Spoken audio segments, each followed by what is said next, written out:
Marco, ti sto riprendendo perché ti vedo lavorare. Eh? È un evento.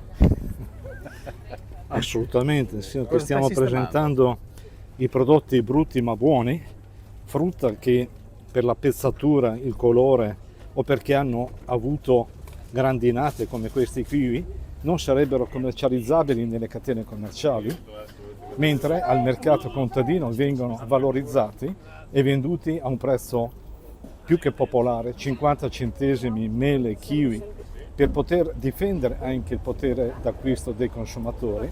Siamo a Mantova, al mercato contadino di Borgo Chiasanuova, un punto fermo da molti anni ormai per l'incontro tra la produzione dei professionisti della terra e il consumatore. Ma sono qui perché il 19 maggio ci sarà un evento importante per Corte e Cascine, dove questo incontro chiederà un impegno in più, piacevole, la visita direttamente alle aziende, che sono ben 45 disseminate su tutto il territorio della provincia di Mantova.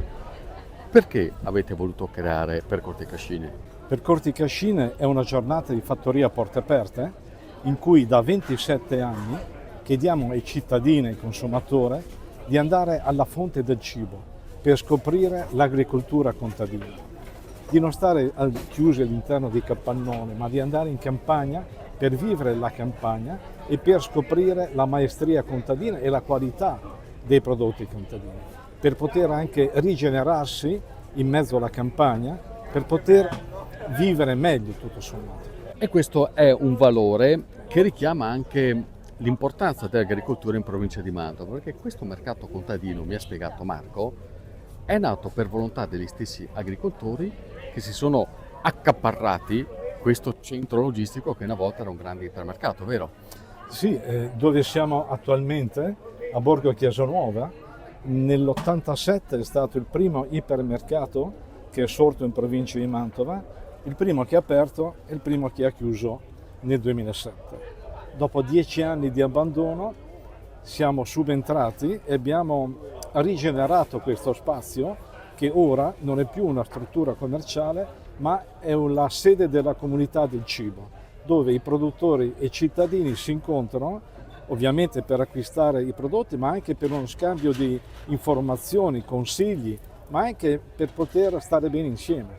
Perché sono qui al mercato contadino con Marco Boschetti, che è l'ideatore di Percorti e Cascine? Perché qui al mercato c'è una decina di aziende che faranno parte del progetto, cioè aziende che voi potete andare a trovare, anche se il quadro completo lo potete vedere sul sito percorticascine.it, dove si può anche scaricare la mappa e scegliere dove poter andare, anche perché sono circa 45 aziende sparse su tutto il territorio mantovano, quindi vale la pena di scegliere. È una cosa che apre gli orizzonti mentali questa, vero?